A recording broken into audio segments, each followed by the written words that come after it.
بسم اللہ الرحمن الرحیم۔ معزز سامعین و ناظرین، سید ابوالعلا مودودی کے حوالے سے جب سے اس نے تحریک کا آغاز کیا تو بہت سارے اشکالات، بہت سارے ایسے مسائل اس نے بیان کیے جو جمہور امت سے ہٹ کر ابوالعلا مودودی کا جو بنیادی نقصان اور بنیادی جو مضرت تھی وہ یہ تھی کہ وہ ہر بندے پر بے لاگ تبصرہ کرتا ہے۔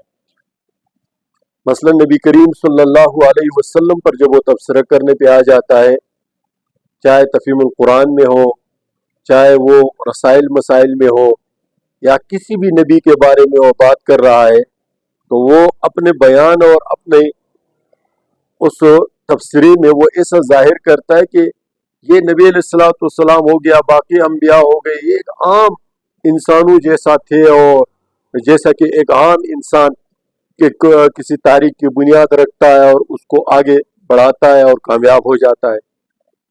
اس سے جو انبیاء کی جو عظمت ہے وہ انسان کے ذہن میں گھٹ جاتی ہے، کم ہو جاتی تھی۔ پھر جب قرآن کے جو الفاظ ہیں متشابہات، ان کا وہ ایسے بے لاگ اور ایسا ترجمہ کر کے گزر جائے گا جیسا کہ کسی عام بندے کے بارے میں۔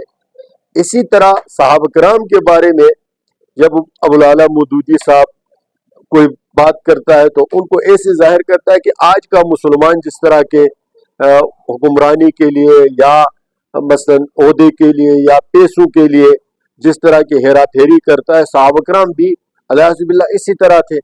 اس کے سارے کتابوں کا نچوڑ اور نتیجہ یہی ہے۔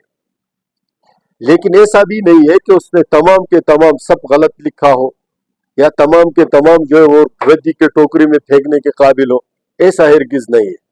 بہت ساری باتیں ایسی ہیں جو رہنمائی کے اور رہنما کے زمرے میں آتی ہے۔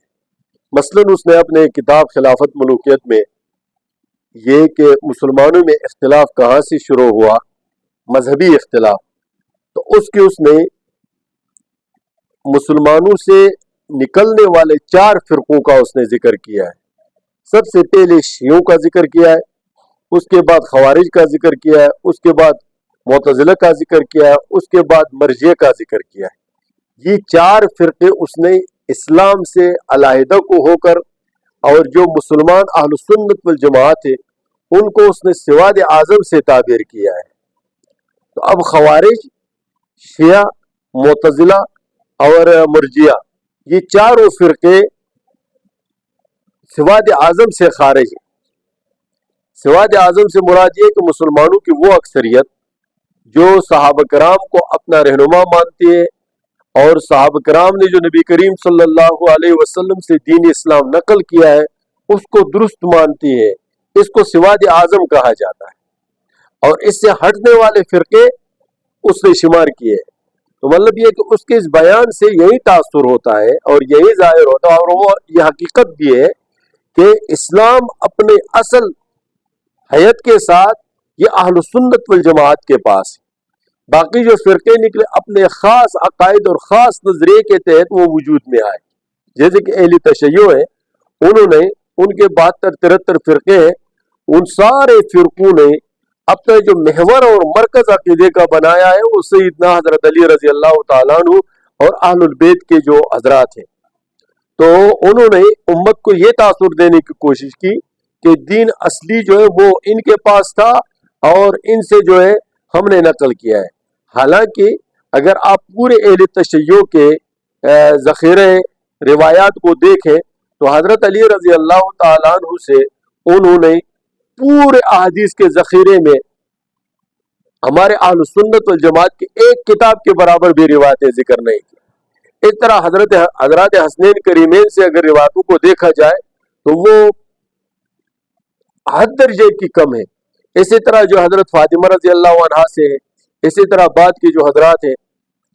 تو کہنے کا مطلب یہ ہے کہ ابوالعلا مودودی نے مختصر انداز میں بیان کیا ہے، لیکن بڑا اچھا یہ کہا کہ سواد اعظم وہ اہل سنت والجماعت کا تھا، جو صحابہ کرام جیسے کہ نبی کریم صلی اللہ علیہ وسلم نے فرمایا کہ تمہارے 73 فرقے ہوں گے، وہ سارے کے سارے یعنی 72 فرقے جہنم میں جائیں گے اور ایک جو ناجیہ ہوگی.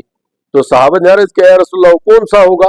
تو کہا ما انا علیہ وصحابی، یعنی وہ جو جس نہج پر میں اور میرے صحابہ چلے ہیں اسی نہج پر جب جو چلنے والا طبقہ ہوگا وہ میرے جنت میں جانے والا، اس کی یعنی فرقہ ناجیہ ہوگا. تو یہ اہل سنت والجماعت کا ہے.